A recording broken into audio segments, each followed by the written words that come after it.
नमस्कार विद्यार्थ्यांनो. व्यवसाय प्रशासन पेपर 1 यामध्ये तुम्हा सर्व विद्यार्थ्यांचं हार्दिक स्वागत.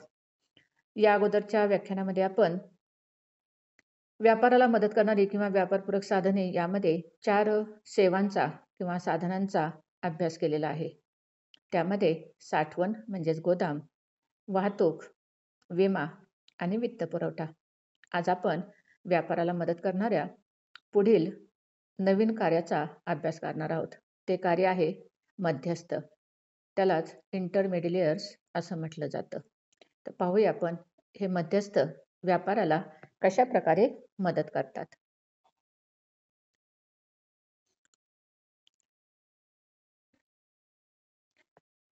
मध्यस्थ म्हणजे काय?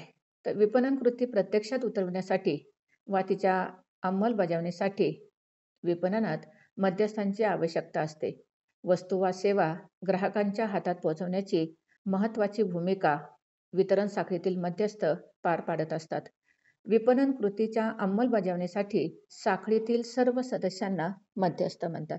याच्यामध्ये लक्षात आलं असेल, ज्यांना गेल्या वर्षी मार्केटिंग असेल FYला, त्यांच्या लक्षामध्ये आलेलं असेल की विपणन म्हणजे काय. तर विपणन याचा अर्थ मार्केटिंग, आणि मार्केटिंग म्हणजे वस्तू उत्पादित झाल्यापासून ते ग्राहकांच्या हातात पडेपर्यंत जी जी कार्य करावी लागतात त्या सर्व कार्यांना विपणन असे म्हणतात. आणि या विपणन कार्यामध्ये मध्यस्थ यांची भूमिका ही फार महत्त्वाची असते. कारण उत्पादकाने तयार केलेला माल ग्राहकापर्यंत पोहोचेपर्यंत, कारण उत्पादक एका ठिकाणी असतो, ग्राहक दुसऱ्या ठिकाणी असतो आणि त्याच्यापर्यंत माल पोहोचवणं हे तसं अवघड काम असतं. परंतु या मध्यस्थांच्या माध्यमातून ते कार्य सोपं करण्याचा प्रयत्न केला जातो, असं प्रमोद बियाणी यांनी म्हटलेलं आहे.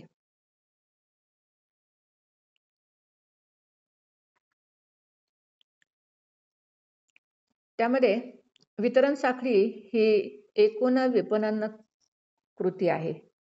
वितरण साखळी म्हणजे काय, तर एका व्यक्तीकडून माल दुसऱ्या व्यक्तीकडून, दुसऱ्या व्यक्तीकडून माल तिसऱ्या व्यक्तीकडून, असे करत करत शेवटी जेव्हा तो ग्राहकापर्यंत पोहोचतो त्याला वितरण साखळी म्हणतात. तर वितरण साखळी ही एकूण विपणनातील एक कृती आहे. विपणन ध्येय पूर्ण करण्यासाठी सहाय्यभूत ठरणाऱ्या सर्वांना विपणन मध्यस्थ म्हणता येईल. त्यात पुरवठादार आणि जाहिरात एजंट यांचाही समावेश होतो. तर साधारणपणे विपणन कार्याला या ठिकाणी जास्त महत्त्व दिलेलं आपल्याला दिसून येईल. आता हे विपणनातील मध्यस्थ कोण असतात किंवा हे विपणनातील मध्यस्थ, त्यांनाच घटक असे म्हटलेले आहे. तर हे मध्यस्थ कोण असतात आणि त्यांचं कार्य काय असतं ते आता पाहूया.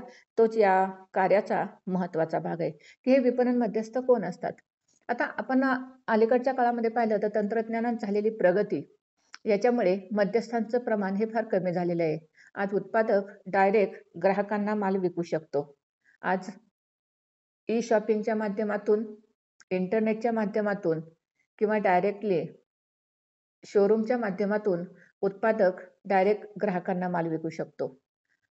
आज या लॉकडाऊनच्या काळामध्ये तर घरपोच सेवा याच्यामुळे ग्राहकांना फारसे कुठे जाण्याची गरजच पडत नाही आणि म्हणून या विपणन मध्यस्थांचं बरचसं कार्य हे कमी झालेलं दिसून येतं.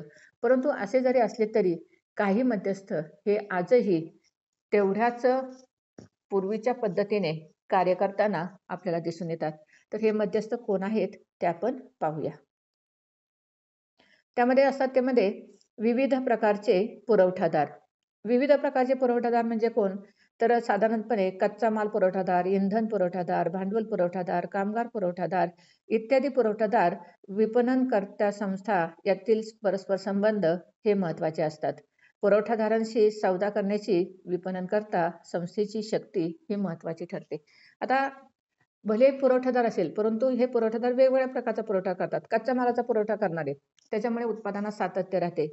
इंधन पुरवठा, वेळच्या वेळी इंधन पुरवठा होणे. आता मला वाटते कालच पेपरला किंवा याच्यावरती नेटवरती एक बातमी आलेली होती की तुम्हाला आता डिझेल होम डिलिव्हरी होणार आहे. काल एक त्याचं आयडियाला हे आलेलं होतं.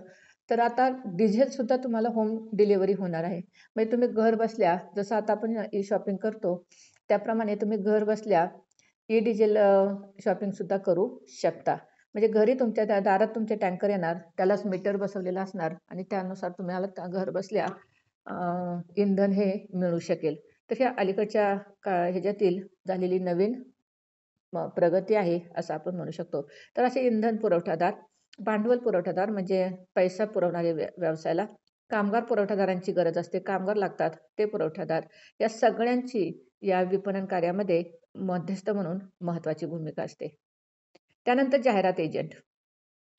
आता असा एकही जागा नाही किंवा आज एकही असं माध्यम नाही, की ज्या ठिकाणी जाहिरात दाखवली जात नाही. तुम्ही कुठेही जा. रस्त्यावरती चालू लागलात तरी तुम्हाला जाहिरात दिसेल. तुम्ही एस-टी बस स्टँडवरती जरी गेलात तरी तुम्हाला तिथे जाहिरात दिसेल. तुम्ही अगदी आकाशात जरी नजर टाकलीत तरी आकाशातील फुग्यांच्या माध्यमातून तुम्हाला काही ठिकाणी जाहिरात झालेली दिसेल. तुम्ही जर रांजणगावच्या एम-आय-डी-सीमध्ये गेलात तर त्या ठिकाणी एल-जीचा मोठा फुगा केलेला तुम्हाला दिसून येईल.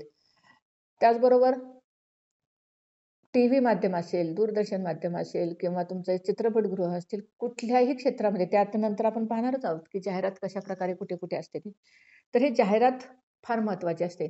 कारण आज ग्राहकांना नवीन मालाची ओळख ही जाहिरातीद्वारेच होत असते आणि ही जाहिरातीद्वारे होणारी ओळख त्याच्यामुळे त्या उत्पादकाच्या वस्तूच्या मागणीमध्ये वाढ होत असते आणि म्हणून अलीकडच्या काळामध्ये जाहिरात एजंट हा एक नवीन एजंट प्रकार उदयास आलेला आहे, की तुम्हाला उत्पादकाला व्यवसायाची जाहिरात करून देण्याचं काम हे जाहिरात एजंट करतात.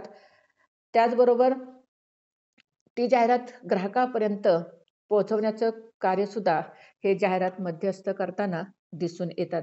बऱ्याच ठिकाणी तुम्हाला जाहिरात संस्था ह्या उघडलेल्या दिसून येतात. उत्पादकाला कशा प्रकारची जाहिरात हवी आहे, कुठे ते लावायची आहे, कशा पद्धतीने ती डिस्प्ले करायची आहे, हे सर्व काम हे जाहिरात एजंट करताना दिसून येतात. त्यानंतर वितरण एजंट. वितरण एजंट हे मालाची खरेदी करीत नाहीत, पण विपणन देण्यास तत्पर असतात. म्हणजे स्वतः खरेदी विक्री करत नाहीत, पण इकडून एखाद्याचा माल दुसरीकडे कसा पोहोचवायचा याचं मात्र ते कार्य करीत असतात. म्हणजे स्वतः प्रत्यक्ष खरेदी विक्रीत सहभागी न होता एका व्यक्तीकडून दुसऱ्या व्यक्तीकडे विपणन क्रिया पुढे नेण्याची जबाबदारी हे वितरण एजंट करीत असतात.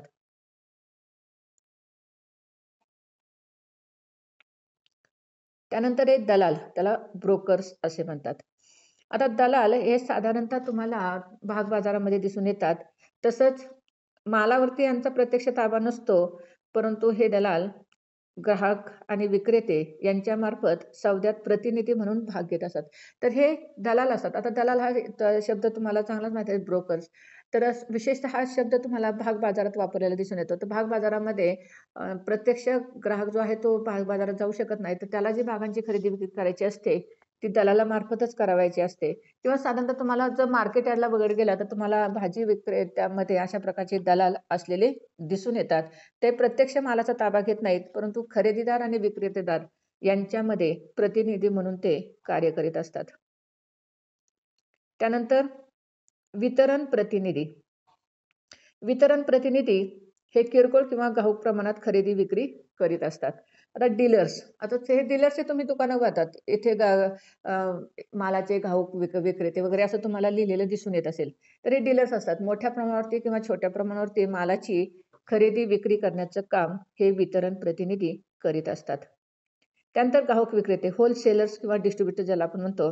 तर उत्पादकाकडून डायरेक्ट मोठ्या प्रमाणावरती माल खरेदी करून तो किरकोळ विक्रेत्यांना विकण्याचं काम हे घाऊक विक्रेते करीत असतात. तर साधारणतः यांचा डायरेक्ट उत्पादकाशी संबंध असतो. उत्पादकाकडून माल घेऊन तो किरकोळ विक्रेत्यांना पोहोचवण्याचं काम हे घाऊक विक्रेते करताना दिसून येतात. त्यानंतर जॉबर्स. जॉबर्स हे विशिष्ट व्यापारात किंवा विशिष्ट ठिकाणी घाऊक स्वरूपात कार्यरत असतात. विशेषतः भागबाजारात हे कार्यरत असतात. जसं दलाल किंवा हे आपण पाहिलेलं होतं ब्रोकर्स. अगदी तशा पद्धतीने हे जॉबर्ससुद्धा भागबाजारामध्येच कार्य करीत असतात. भागांची खरेदीदार आणि भागांचा विक्रेतादार यांना माल तिथे नसतो, तिथे भाग असतात. तर त्या भागांची खरेदी विक्री करून देण्याचं काम हे जॉबर्स करीत असतात. काही वेळेला ते स्वतः मोठ्या प्रमाणात भाग खरेदी करतात आणि नंतर त्याची विक्री करतात.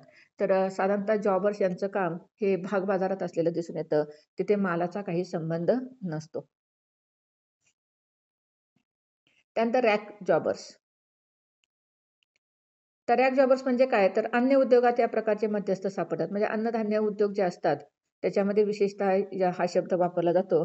तर या जॉबर्सचा व्यवसाय घाऊक प्रमाणात असतो आणि किरकोळ व्यापाऱ्याकडे कन्साइनमेंट अवर्स यावरती माल पुरवठा करतात. तर कन्साइनमेंट तुम्हाला अकाउंट हे तुम्ही अकाउंटमध्ये शिकलेलं असाल, कदाचित 12वीला असेल तुम्हाला. तर अन्य उद्योगामध्ये या घाऊक प्रमाणात मालाची खरेदी करून किरकोळ व्यापाऱ्यांना माल विकण्याचं काम हे रॅक जॉबर्स करतात. विशेषतः अन्य उद्योगात हे काम करताना दिसून येतात. त्यानंतर निवास खरेदीदार, त्याला रेसिडेंट बायर्स असं म्हणतात. निवास खरेदीदार म्हणजे काय? तर किरकोळ विक्रेत्यांसाठी हे मध्यस्थ कार्यरत असतात. फी किंवा कमिशनच्या मोबदल्यात विशिष्ट वस्तूंची खरेदीचे कार्य हे मध्यस्थ करतात. याचा अर्थ काय? की किरकोळ विक्रेत्यासाठी हे मध्यस्थ कार्यरत असतात. किरकोळ विक्रेत्यांसाठी म्हणजे जो डायरेक्टली ग्राहकांना माल विकतो त्याला किरकोळ विक्रेता असं म्हणतात. तर त्यांच्यासाठी फी किंवा कमिशनच्या मोबदल्यात वस्तूंची खरेदी करून या किरकोळ व्यापाऱ्यांना पोहोचवण्याचं काम हे निवास खरेदीदार करतात. तर साधारणतः स्थानिक पातळीवरती स्थानिक किरकोळ विक्रेत्यांना मालाची विक्री करण्याचं काम हे करतात. त्यानंतर किरकोळ विक्रेते, रिटेलर्स असं त्यांना म्हटलं जातं. आता हे आपल्याला चांगलंच माहिती आहे, की आपल्या शेजारचा दुकानदार, किरकोळ दुकानदार जो असेल, तो आपला किरकोळ असतो, ज्याचा ग्राहकांशी डायरेक्ट संबंध असतो.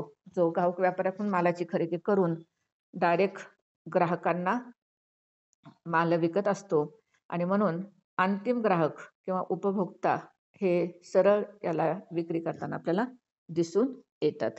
तर किरकोळ विक्रेते यांचा संबंध डायरेक्ट उपभोक्त्याशी असतो. त्यानंतर दलाल गृह, कमिशन हाऊस. तर दलाल गृह म्हणजे काय? तर दलालांना कमिशन देण्यासाठी किंवा कमिशन एजंट असेही म्हटले जाते. मालावर इथेही त्यांचा मालावर ताबा नसतो, तर त्या ताब्यात मालासाठी सौदा, निगोशिएशन असं म्हटलं जातं त्याला, करीत असतात. अर्थात मूळ मालकाला सूचना पालन करण्यासाठी ते बांधील असतात. पण तुलनेने सध्याचे पुष्कळ दलाल याकडे असतात. तर दलाल गृह हे एक संघटने स्वरूपामध्ये असतात. हे कमिशन एजंट असं म्हटलं जातं. मालावर प्रत्यक्ष मालाची खरेदी-विक्री करत नाही, परंतु कमिशनच्या बदल्यात ते एक काम करताना दिसून येतात. त्यानंतर ग्राहक सहकारी संस्था, कन्झ्युमर कोऑपरेटिव्ह ज्या हे आहेत, ग्राहक भांडार जे आहे ते तुम्हाला आता आजूबाजूला तुमच्या सर्वत्र दिसतील. तर जे तुमचं अगदी आपलं तुम्ही भेल चौकातील ग्राहक भांडार गेलात, तर ते तुम्हाला तिथं दिसून येईल. तर साधारणतः सहकारी तत्त्वाच्या माध्यमावरती किंवा सहकारी तत्त्वावरती चालणाऱ्या ज्या संस्था असतात, आपल्या सभासदांना मालाचा पुरवठा करण्यासाठी आणि इतर उपभोक्त्यांना मालाचा पुरवठा करण्यासाठी अशा प्रकारच्या ग्राहक सहकारी संस्था या स्थापन झालेल्या दिसून येतात. यामध्ये विद्यार्थ्यांची ग्राहक संस्था असते, उत्पादकांची सुद्धा ग्राहक संस्था असते किंवा ज्या ग्राहक सहकारी संस्था ज्या असतात किंवा उदाहरणार्थ साखर कारखाने जे सहकारी तत्त्वावरती चालतात, त्यांची स्वतःची ग्राहक सहकारी संस्था असलेली आपल्याला दिसून येते. तर आपल्या सभासदांना, आपल्या उपभोक्त्यांना किरकोळ स्वरूपात मालाची विक्री करण्यासाठी या सहकारी संस्था कार्यरत असलेल्या दिसून येतात. ज्यांना गेल्या वर्षी कोऑपरेशन हा विषय असेल, त्यांना ही संकल्पना चांगली माहीत असेल.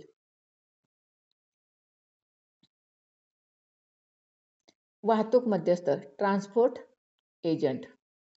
मालाची ने-आण करण्याचे काम वाहतुकीमार्फत हे मध्यस्थ करीत असतात. तर साधारणतः जे ट्रॅव्हल्स कंपन्या असतात त्यांचा यामध्ये समावेश असतो. ट्रॅव्हल्समध्ये तुम्हाला जे सामान वाहून मिळेल, टेम्पो भाड्याने मिळेल किंवा ट्रक भाड्याने मिळेल किंवा प्रवासी जी वाहतूक असते किंवा मालाची जी वाहतूक असते, ह्या सगळ्यांचा समावेश याच्यामध्ये होतो. तर ते साधारणतः जे ट्रॅव्हल कंपन्या आहेत, तुम्ही निगडीला गेला तर निगडीच्या त्या ठिकाणी प्रवासांची वाहतूक करण्यासाठी ज्या ट्रॅव्हल कंपन्या आहेत, त्या मोठ्या प्रमाणात तुम्हाला दिसून येतील.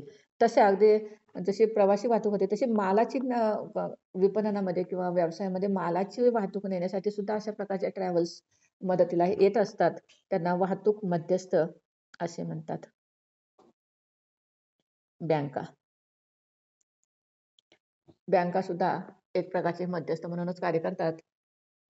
व्यवसायासाठी लागणारा पैसा किंवा भांडवल पुरवण्याचं काम बँका मध्यस्थ या नात्याने करीत असतात. आणि सगळ्यात जो महत्त्वाचा केंद्रबिंदू असतो तो म्हणजे ग्राहक. ग्राहक हा वितरण साखळीतील अंतिम दुवा आहे. म्हणजे शेवटचं टोक किंवा शेवटचा केंद्रबिंदू हा ग्राहक असतो. शेवटी हा सगळा खटाटोप हा कोणासाठी असतो? तर या ग्राहकासाठी असतो. कारण ग्राहकापर्यंत माल पोहोचवणं आणि त्याला त्याच्या खरेदीचं समाधान देणं हे या विपणन कार्यामध्ये महत्त्वाचं असतं आणि म्हणून ग्राहकापर्यंत माल पोहोचवण्याचं काम जे विपणनाचं जे अंतिम ध्येय असतं, ते म्हणजे ग्राहक. ग्राहक हा राजा आहे असं तुम्ही कुठल्याही दुकानामध्ये गेलेला तर तुम्हाला पाटी दिसून येते. कारण ग्राहक हा असा आहे, की जो त्या वस्तूचा अंतिम उपभोक्ता आहे. एकदा त्याच्या हातामध्ये वस्तू पडली, की विपणन कार्य पूर्ण झाले असे म्हटले जाते आणि म्हणून वितरण साखळीतील हा शेवटचा दुवा म्हणून याकडे पाहिलं जातं. Thank you.